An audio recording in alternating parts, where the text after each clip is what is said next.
What's up everyone? Welcome back to the channel। और अब depreciation इस स्टेज पे आ चुका है जहां हम बहुत इंपॉर्टेंट कॉन्सेप्ट आज डिस्कस करने वाले हैं। आज डिस्कस करेंगे हम asset account, provision for dep account के बारे में, जो कि काफी प्रॉब्लम क्रिएट करता है स्टूडेंट्स की माइंड में। तो आज का वीडियो इज वेरी इंपॉर्टेंट, पूरा कॉन्सेप्चुअल वीडियो है, ध्यान से देखना और अपने सभी क्लासमेट्स के साथ शेयर करना, क्योंकि उनके लिए काफी इंपॉर्टेंट हो सकता है और एग्जाम में भी आता है। तो चलो इस 60 डे स्ट्रैटेजी को आगे बढ़ाते हैं और डिस्कशन करते हैं अपना डेप्रिसिएशन पे। Let's begin।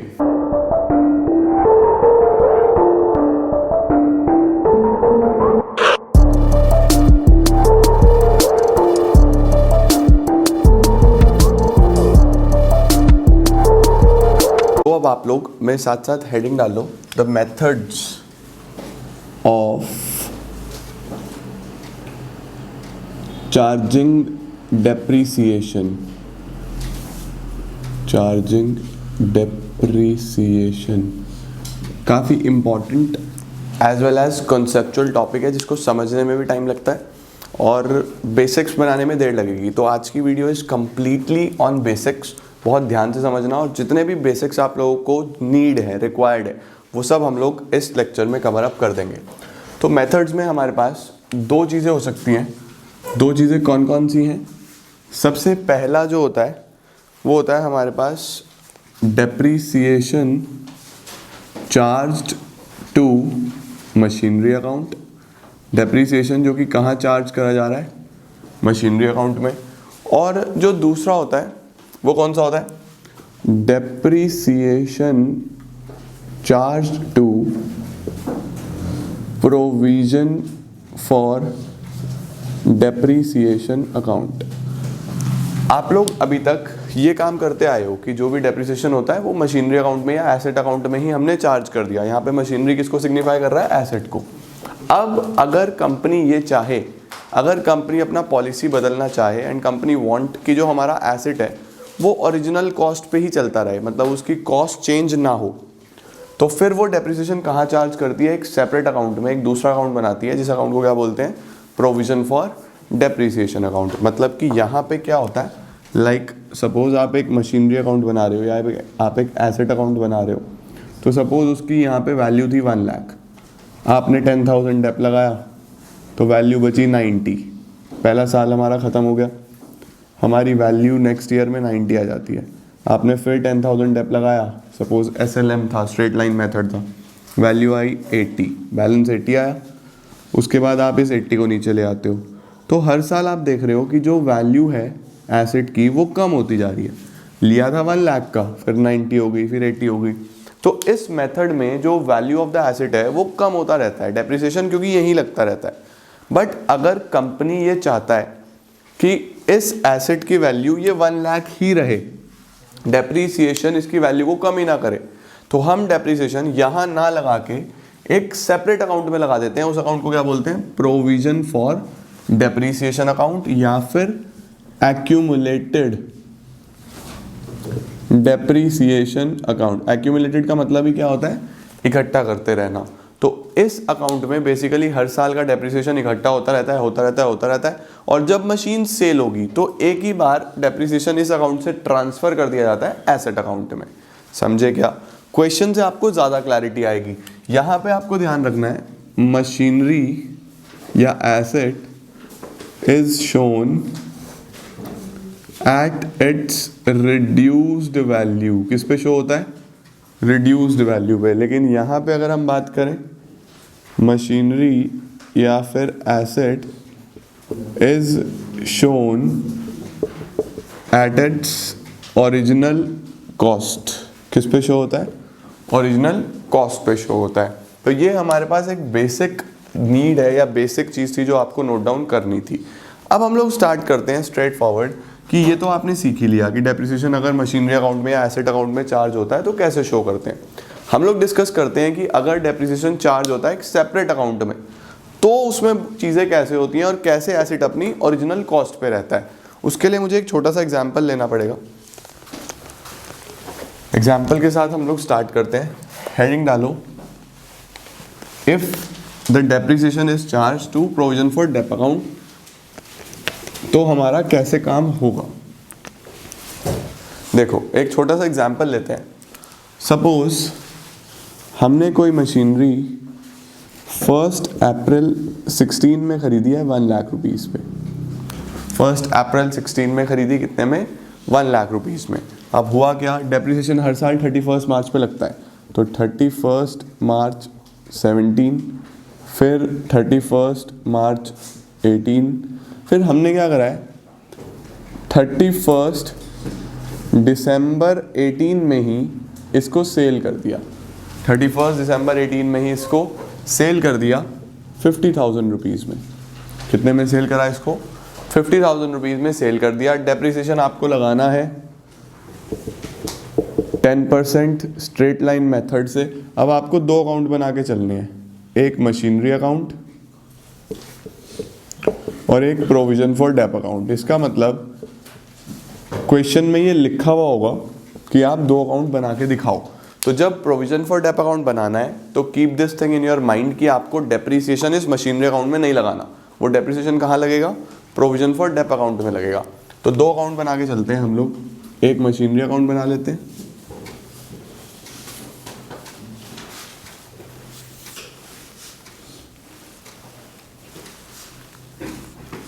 ये हमारा मशीनरी अकाउंट हो गया, और एक हम लोग बना लेते हैं प्रोविजन फॉर डेप्रिसिएशन अकाउंट। ये इधर बना देता हूँ।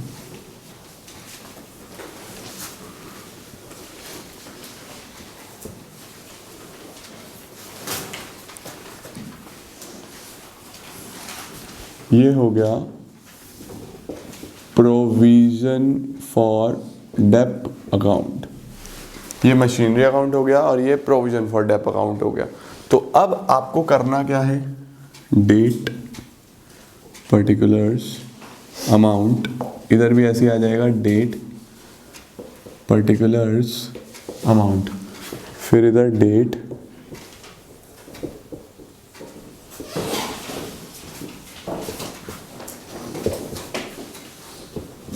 लो जी।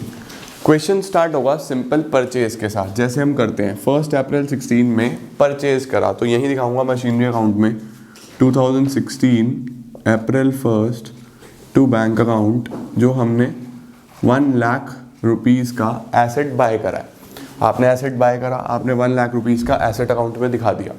अब कॉन्सेप्ट क्या है? कॉन्सेप्ट ये है कि यूजुअली जो डेप्रिसिएशन चार्ज होता है वो यहीं पे चार्ज होता है बाय डेप्रिसिएशन अकाउंट, लेकिन इस वाले कॉन्सेप्ट में जब प्रोविजन फॉर डेप अकाउंट बन रहा है तो इसको बनाने का पर्पज़ ही ये है कि डेप्रिसिएशन इस अकाउंट में ना लग के कहाँ चार्ज होगा? इस अकाउंट में चार्ज होगा। तो हम लोगों को क्या करना है, 1 अप्रैल से लेके 31 मार्च 17 पूरे साल का डेप्रिसिएशन, तो 1 लाख रुपीज़ पे 10% इट वुड बी 10,000 रुपीज़ का डेप्रिसिएशन बैठता है। तो हम क्या करते हैं यूजुअली 2017 मार्च 31 यहाँ लिखते हैं बाय डेप्रिसिएशन।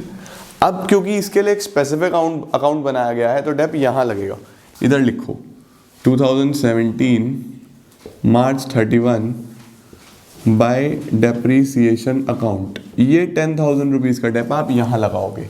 सिंपल सा प्रोसेस है, डेप्रिसिएशन यहाँ नहीं लगेगा, depreciation provision for dep account में लगेगा, समझे?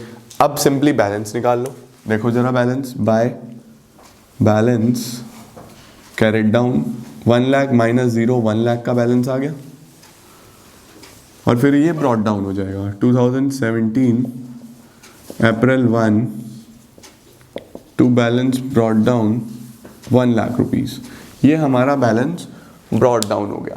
सिमिलरली इस अकाउंट का भी बैलेंस निकाल लो, इधर 10,000 है, इधर कुछ नहीं है, तो बैलेंस इधर आएगा 10,000 2017 मार्च 31। डेप तो हमेशा क्लोजिंग पे ही लगता है, तो इसी क्लोजिंग डेट पे बैलेंस निकालना है, टू बैलेंस कैरिड डाउन, ये हो गया 10,000। फिर इसको ब्रॉट डाउन कर लो 2017 अप्रैल 1, देखो इधर आया तो ब्रॉट डाउन इस तरफ होगा, ये इधर आया था तो ब्रॉट डाउन इधर हुआ था, ठीक है? ये आ गया by balance brought down 10,000 rupees. अब देखो डेप्रीसिएशन भी लग गया और मशीन पहले भी 1 लाख का था, अब भी 1 लाख का है। मशीन चल रहा है ना अपने कॉस्ट पे, यही पर्पज़ होता है कि मशीनरी अपना कॉस्ट पे चलता रहे और डेप्रिसिएशन एक स्पेसिफिक अलग अकाउंट में लगता रहे। अब ये बैलेंस क्या शो कर रहा है कि इस मशीन पे अभी तक 10,000 का डेप लग चुका है। आगे बढ़ते हैं। फिर 1 साल पूरा कुछ नहीं हुआ, फुल ईयर का हमें डेप्रिसिएशन फिर लगाना है। तो 31 मार्च 17 के बाद 31 मार्च 18 आ गया। अब तो हम लोग क्या करते हैं, फिर यहाँ डेप लगाते हैं 2018 मार्च 31, लेकिन डेप के लिए तो अलग अकाउंट बनाया हुआ है, तो फिर से डेप यहाँ ना लगा के यहीं लगाया जाएगा इधर। तो क्या लिखूंगा 2018 मार्च 31 बाय डेप्रीसिएशन अकाउंट, क्योंकि स्ट्रेट लाइन मेथड है तो डेप फिर से सेम लगेगा। फिर से 10,000 रुपीज़ का डेप लग जाएगा। 10,000 का डेप लग गया, साल की बात खत्म हो गई। फिर बैलेंस निकाल दो, बाय बैलेंस कैरिड डाउन, यहाँ तो कुछ आ ही नहीं रहा, तो 1 लाख माइनस 0, फिर 1 लाख, फिर से कितना आ गया वैल्यू 1 लाख। टोटल भी 1 लाख आ रहा है, टोटल भी कितना आ रहा है हमारे पास 1 लाख। अब इसको ब्रॉट डाउन कर लो, 2018 अप्रैल 1 टू बैलेंस ब्रॉट डाउन, ये 1 लाख इधर आ गया। सिमिलरली डेप्रिसिएशन का बैलेंस निकालेंगे, 2018 मार्च 31 पे चल रहा है सारा काम, टू बैलेंस कैरी डाउन 10 और 10, इस बार 20 का बैलेंस आ गया। ये टोटल हो गया 20,000। अब देखो क्या सिग्निफाई कर रहा है, अभी भी जो हमारा एसेट है वो अपनी ओरिजिनल कॉस्ट 1 लाख पे चल रहा है, बट इधर डेप्रिसिएशन का बैलेंस अब 20,000 हो चुका है।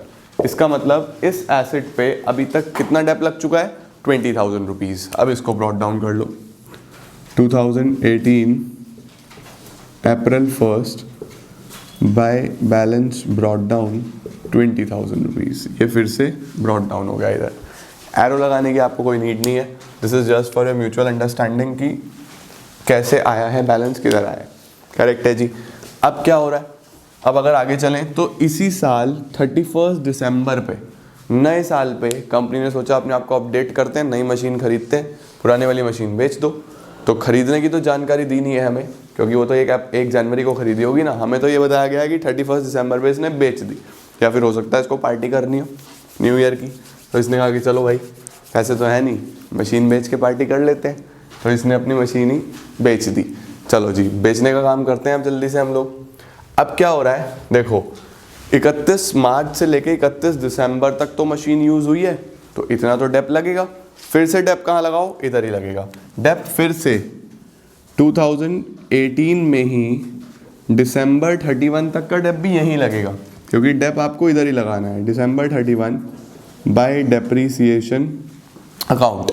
बट अगर आप ध्यान दो तो ये मार्च से दिसंबर तक सिर्फ 9 मंथ्स बैठेंगे। कितने मंथ्स आएंगे 9 मंथ्स। तो अप्रैल से लेके मार्च तो काउंट नहीं होगा, 31 मार्च है, यहाँ से 31 दिसंबर तक 9 मंथ्स का डेप लगेगा। तो अगर पूरे साल का 10,000 है तो 9 मंथ्स का आ जाएगा 7,500। 9 मंथ्स का कितना आ जाएगा 7,500। ये 7,500 का डेप आप इधर लगा दो, ये डेप लग गया। अब यहाँ से थोड़ा सा सीखने वाली चीज़ है। यूजुअली हम लोग क्या करते हैं, यूजुअली हम लोग सेल जब करते हैं तो यहाँ डेप लगाते हैं पहले, बाय डेप। हम लोग यूजुअली क्या करते हैं देखो, बाय बैंक, फिर बाय डेप्रीसिएशन, और फिर बाय स्टेटमेंट ऑफ P&L अगर लॉस आ रहा हो। बट यहाँ पे इस सिनेरियो में ये डेप्रीसिएशन तो हम ऑलरेडी कहाँ लगा रहे हैं, शुरू से ही यहाँ लगा रहे हैं। तो अब जब सेल हो रही है तो आपको क्या करना है, आपको ये देखना होता है कि इस मशीन की एक्चुअल वैल्यू कितनी है, इसकी आज की वैल्यू कितनी है। देखो ये मशीन ली कितने की थी, 1 लाख की।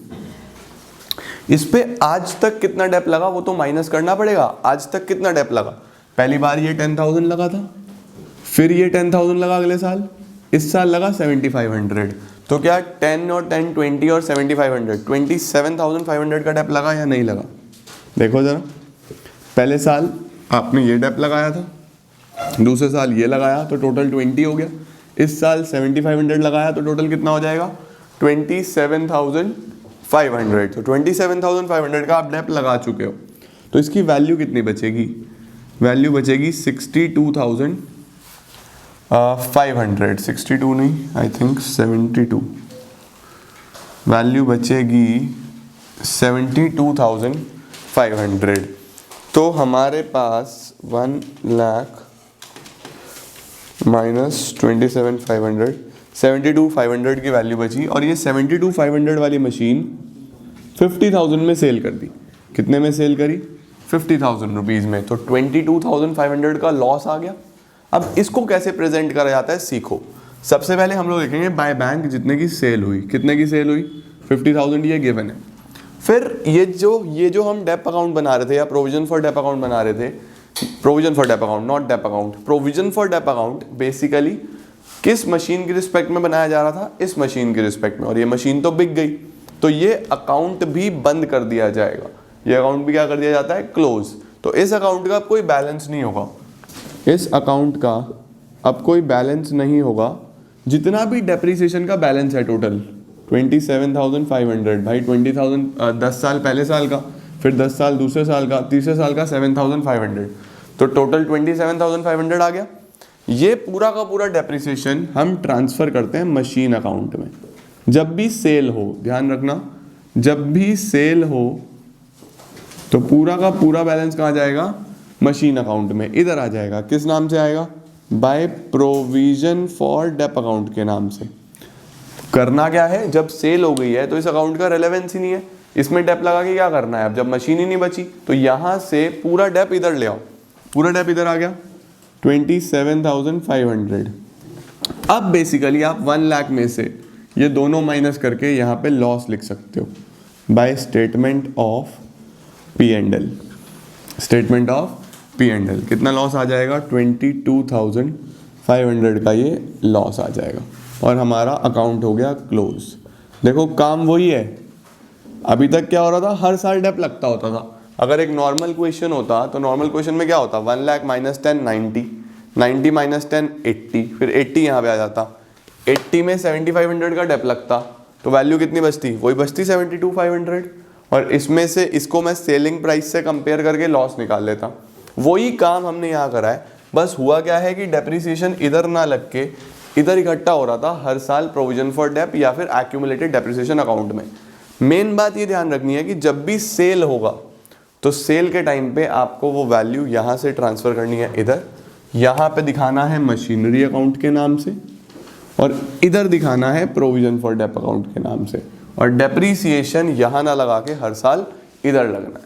ये एक बेसिक क्राइटेरिया है। This is a way of presenting depreciation अगर आपने प्रोविजन फॉर डेप अकाउंट बनाया है।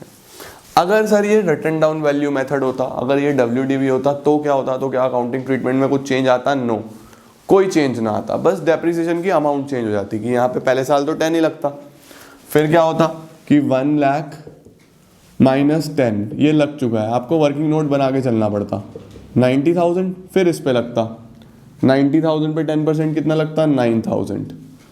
फिर कितनी वैल्यू बचती? 81,000। तो पहले साल तो 10, यहाँ पे 10 की जगह कितना लगता? दूसरे साल 9,000, क्योंकि रिटर्न डाउन वैल्यू मेथड में तो रिटर्न डाउन वैल्यू पे लगता है ना। और रिटर्न डाउन वैल्यू के लिए आपको वर्किंग नोट इसमें अलग से बनाना पड़ेगा। मशीन अकाउंट तो कॉस्ट पे चलता रहेगा। मशीन किस पे चलता रहेगा? कॉस्ट पे, क्योंकि डेप तो यहाँ लगाया है तो यहाँ तो कोई इंपैक्ट ही नहीं आएगा। यहाँ तो मशीन 1 लाख फिर 1 लाख फिर 1 लाख फिर 1 लाख। यहाँ तो वैल्यू तब ऊपर नीचे होगी जब सेल हो, सेल में तो बिक ही जाना है। तो WDV जब होगा उस सिनेरियो में आपको एक वर्किंग नोट सेपरेटली बना के चलना पड़ेगा। ठीक हो गया? सिर्फ डेप्रिसिएशन देखने के लिए कि 1 लाख माइनस 10 90 बचा, 90 पे 10% 9,000, तो यहाँ पे 10 की जगह 9 लग जाएगा। फिर कितना बचा? 81, 81 पे फिर कितना डेप लगेगा उसके अकॉर्डिंगली आपको देखना पड़ेगा। अगली ही वीडियो में मैं आप लोगों को WDV का मेथड करा दूंगा और आपको सिखाऊंगा एक एसेट डिस्पोजल अकाउंट। एक लास्ट हमारे पास टॉपिक बचा है इसके अंदर, एसेट डिस्पोजल और डेप्रिसिएशन के इंपॉर्टेंट क्वेश्चंस हमने कर लिए, सभी कॉन्सेप्ट्स कर लिए। होपफुली आप लोगों को सब कुछ समझ में आ गया होगा। अब आप फ्री हो, स्क्रीनशॉट लेना है स्क्रीनशॉट लो, नोट डाउन करना है नोट डाउन करो। और हमारा आज का कार्यक्रम इतना ही रहने वाला है। तो this is it for today. Thank you so much.